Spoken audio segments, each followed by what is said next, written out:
നമ്മൾ മലയാളികൾക്ക് കാടും അമ്പലവും കുളം ഒന്നില്ലാതെ ഒരു ലൈഫ് ചിന്തിക്കാനേ പറ്റില്ല അല്ലേ? അപ്പൊ ഇതെല്ലാം ഇൻക്ലൂഡഡ് ആയിട്ടുള്ള ഒരു സ്പോട്ടിക്കാണ് നമ്മൾ പോയോണ്ടിരിക്കുന്നത്. ഒറ്റപ്പാലത്തിനും തിരുവല്ലാമലയ്ക്കും നടുക്കുള്ള ലക്കിടിയിലെ മുളന്നൂർ എന്ന് പറഞ്ഞ സ്ഥലത്താണ് കേട്ടോ ഈ ഒരു സ്പോട്ട് ഉള്ളത്. ചുറ്റും കാടും അതിന്റെ ഉള്ളിൽ ഒരു കുഞ്ഞ അമ്പലമാണ് കേട്ടോ ഇതിന്റെ പ്രത്യേകത. അപ്പൊ എന്നെ പോലെ ഇതൊക്കെ ഇഷ്ടപ്പെടുന്ന ഒരാൾക്ക് ഇങ്ങനെ ഒരു സ്പോട്ട് ഉണ്ടെന്ന് പറഞ്ഞാൽ പിന്നെ വരാണ്ടിരിക്കാൻ തോന്നും. അതുകൊണ്ട് തന്നെ ഒരു ഗ്യാപ്പ് കിട്ടിയപ്പോ ഞാൻ ഏട്ടനെ വിളിച്ചിട്ട് പോകും.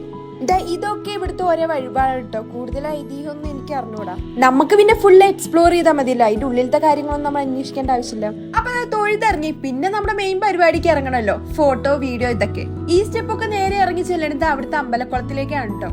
ശരിക്കും ഈ ഒരു സ്പോട്ടിന്റെ ഭംഗി അറിയണമെന്നുണ്ടെന്നുണ്ടെങ്കിൽ നിങ്ങൾ നേരിട്ട് തന്നെ വരണം, അതും ഈ ഒരു മഴക്കാലത്ത് തന്നെ വരണം കേട്ടോ. കാടിന്റെ നടുവിലുള്ള ഒരു അമ്പലവും ഈ പടികളും പിന്നെ ഈ കുളമൊക്കെ ആണ് കേട്ടോ ഇവിടുത്തെ ഹൈലൈറ്റ്. പക്ഷെ സാധാരണ ഈ അമ്പലങ്ങളിലൊന്നും കാണാത്ത ഒരു ഹിഡൻ സ്പോട്ടും കൂടി ഇവിടെ ഞാൻ കണ്ടു കേട്ടോ. എന്തോ എനിക്കിതൊക്കെ ഒന്നും വല്ലാണ്ട് അങ്ങ് ഇഷ്ടമായി.